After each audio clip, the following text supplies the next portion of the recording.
Bonjour, morning brief du 26 février 2018. Une semaine dans le vert pour la bourse de Casa, une deuxième semaine consécutive en hausse pour le Masi qui gagne sur cette semaine 0,41% à 6,67% depuis le 1er janvier 2018.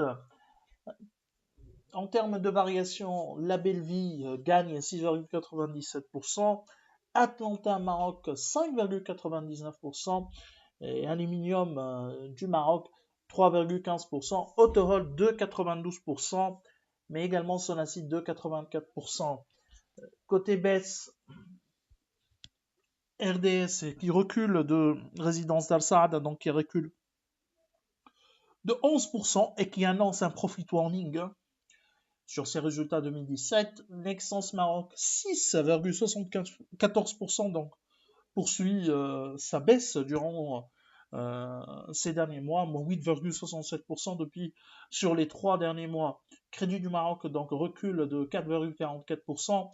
Cosumar lâche 3,49% et Doha qui perd 3,25%. L'autre immobilière euh, cède 3%. Alors pour RDS, donc elle annonce un profit warning largement anticipé par le marché, ce profit warning. Donc le groupe immobilier annonce une baisse de chiffre d'affaires du résultat net en IFRS, donc le résultat net en IFRS en baisse de 10%. RDS, résidence d'Al Saad, donc explique cette baisse par la décision du développeur par la décision de développer un projet dans les segments moyens en propre, alors qu'il était prévu dans le cadre d'une JV. Donc l'année 2017 sera touchée aussi bien en termes au top line, mais également au bottom line. Donc le marché, en réalité, avait déjà misé sur cette baisse du résultat net, et le titre a perdu presque 26% sur les 3 derniers mois, presque 20% depuis le 1er janvier 2018. Alors, le résultat, ok, en baisse, c'est en deçà des attentes, ce que RDS est en train de publier depuis son introduction. Euh, mais la question qui se pose, est-ce que ce niveau de valorisation, c'est-à-dire acte déjà cette baisse des chiffres de RDS, et que tôt ou tard, il y aura une reprise au niveau du secteur immobilier au Maroc, probablement en 2019. Donc nous, on pense que ces niveaux de valorisation actent déjà cette baisse, et en grande partie cette baisse du résultat. Donc nous, on va réviser, on va revoir bien sûr à la baisse notre chiffre, notre modèle, tenant compte de cette alerte sur les résultats.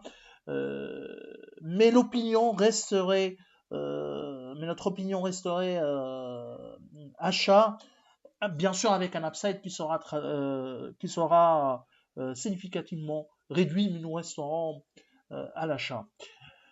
Alors, Banque El Maghreb a émis une circulaire concernant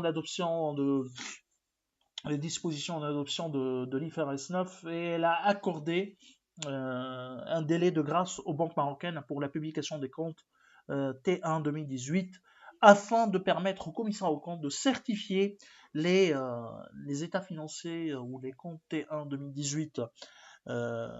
Donc, il y aura un délai de 2 mois de plus. Donc, les comptes trimestriels T1 2018 devraient être publiés au plus tard la fin du mois de juillet 2018.